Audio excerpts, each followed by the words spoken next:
ধানের শীষের প্রতীকে নিরঙ্কুশ জনসমর্থন পেয়ে বাংলাদেশের ক্ষমতায় ফিরছে বিএনপি এবং আজ রয়েছে শপথ গ্রহণ অনুষ্ঠান। প্রধানমন্ত্রী হিসেবে শপথ নেবেন তারেক রহমান এবং আজকের এই শপথ গ্রহণ অনুষ্ঠানে ভারত, চীন সহ 13টি দেশের প্রতিনিধি আমন্ত্রিত রয়েছেন। জানা যাচ্ছে ভারতেরও উপস্থিত থাকতে চলেছেন লোকসভার অধ্যক্ষ ওম বিড়লা, বিদেশ সচিব বিক্রম মিশ্রি এবং থাকতে পারেন ভুটানের প্রধানমন্ত্রী। আজ প্রধানমন্ত্রী হিসেবে শপথ নিতে চলেছেন, বাংলাদেশের প্রধানমন্ত্রী হিসেবে শপথ নিতে চলেছেন তারেক রহমান। আমরা জানি বাংলাদেশের সাধারণ নির্বাচনে নিরঙ্কুশ জয়লাভ করেছে বিএনপি এবং তারপর তারেক রহমান আজ শপথ নিতে চলেছেন প্রধানমন্ত্রীর পদের জন্য এবং প্রধানমন্ত্রী হিসেবে আজ শপথ নিতে চলেছেন তারেক রহমান। এবং আপনাদের জানি রাখি শপথ অনুষ্ঠানে ভারত, চীন সহ 13টি দেশের প্রতিনিধি আমন্ত্রিত রয়েছেন এবং আজ যেই ছবি আপনাদের দেখাবো বাংলাদেশ থেকে সরাসরি ছবি আপনাদের কিছুক্ষণের মধ্যে আমরা তুলে ধরবো, কারণ আর কিছুক্ষণের মধ্যে শপথ গ্রহণ অনুষ্ঠান শুরু হবে এবং ইতিমধ্যে আমরা যেমনটা জানতে পারছি যে ভারত, চীন সহ 13টি দেশের রাষ্ট্রপ্রধানরা সেখানে উপস্থিত হতে চলেছেন এবং আজ বিএনপি দলের হয়ে প্রধানমন্ত্রীর পদে বসতে চলেছেন তারেক রহমান। নিরঙ্কুশ জয় পেয়েছে বিএনপি দল। আজ শপথ নেবে নতুন মন্ত্রিসভাও। শপথ অনুষ্ঠানে ভারত, চীন সহ 13টি দেশের প্রতিনিধি আমন্ত্রিত রয়েছে। জানা যাচ্ছে ভারতেরও উপস্থিত থাকবেন লোকসভার অধ্যক্ষ ওম বিড়লা, বিদেশ সচিব বিক্রম মিশ্রি এবং থাকতে পারেন ভুটানের প্রধানমন্ত্রী।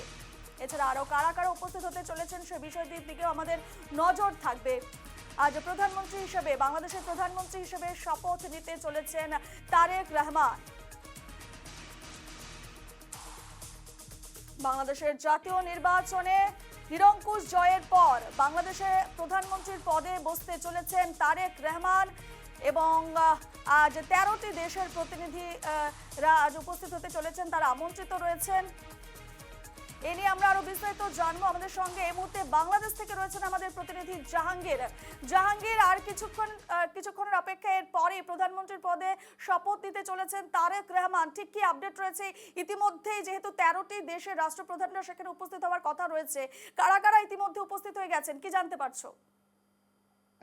ধন্যবাদ স্টুডিও। বাংলাদেশ থেকে শুভ সকাল জানাচ্ছি। আসলে ভারত বাংলাদেশের পারস্পরিক সম্পর্কের প্রেক্ষাপটে আজকের বিষয়টি বিশেষ গুরুত্বপূর্ণ এবং তাৎপর্যপূর্ণ। আজকের বিষয়টি আজ সকাল 10টায় নতুন এমপিদের শপথ জাতীয় সংসদ ভবনের দক্ষিণ প্লাজায় একটি জমকালো অনুষ্ঠানের মধ্য দিয়ে সম্পন্ন হতে যাচ্ছে।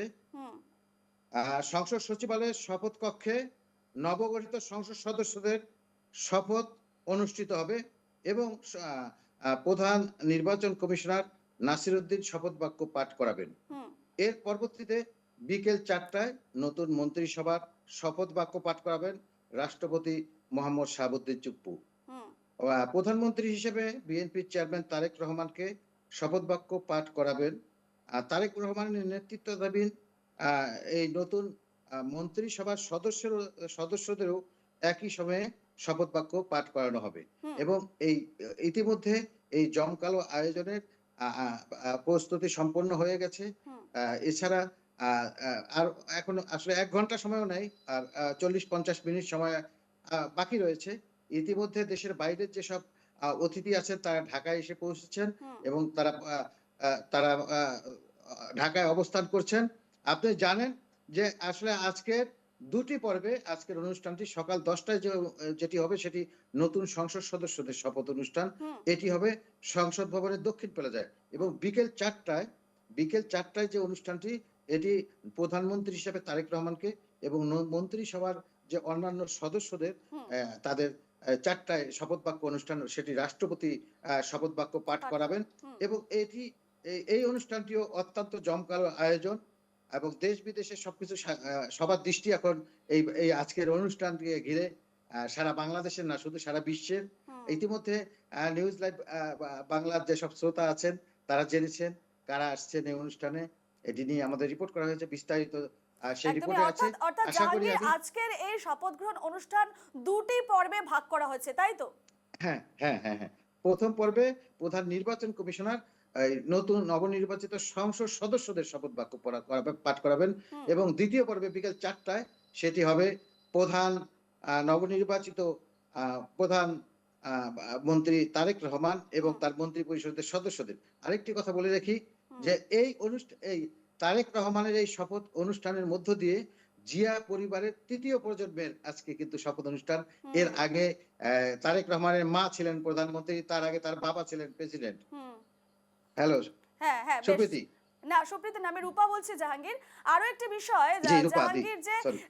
13টি দেশের প্রতিনিধিরা আমন্ত্রিত রয়েছেন আজকের এই শপথ গ্রহণ অনুষ্ঠানে। কে কে উপস্থিত হয়েছে ইতিমধ্যে, সে বিষয়ে কোনো তথ্য রয়েছে কি তোমার হাতে? কে বা কারা না, ইতিমধ্যে উপস্থিত হয়ে গেছে? ইতিমধ্যে ইতিমধ্যে ভারতের স্পিকার এবং পাকিস্তান সহ মালদ্বীপ, বিভিন্ন এবং ভুটান, এরা ইতিমধ্যে কিন্তু চলে এসেছে, আচ্ছা। ঢাকায় অবস্থান করছে তারা। আমি যতদূর আমার কাছে সর্বশেষ খবর আমার কাছে রয়েছে। হুম এছাড়া ইউরোপের ইউরোপীয় যেসব প্রতিনিধি আছে, বিভিন্ন হুম রাষ্ট্রদূত আছেন যারা, হুম তাদেরও আমন্ত্রণ জানানো হয়েছে। সবকিছু নিয়ে আসলে এখন আমাদের আর 40-50 মিনিট অপেক্ষা করতে হবে হুম এবং এরপরে দ্বিতীয় পর্বের অনুষ্ঠানটি অবশ্যই আরো দুটি গুরুত্বপূর্ণ, দুটি গুরুত্ব বহন করে। হুম। আমরা সারাদিন আমরা এই মাঠে আছি। একদমই, একদমই সারাদিন, সর্বশেষ আপডেট একদমই, নিয়ে আসবো। একদমই জাহাঙ্গীর, আমরা সারাদিন আজকের এই বাংলাদেশের শপথ গ্রহণ অনুষ্ঠান দুটি পর্বে অনুষ্ঠিত হচ্ছে সেদিকে আমরা নজর রাখবো। আপডেট নিউজ লাইভ বাংলা দর্শকদের আমরা তুলে ধরবো। আপাতত তোমাকে ধন্যবাদ জানাচ্ছি। ধন্যবাদ রূপা।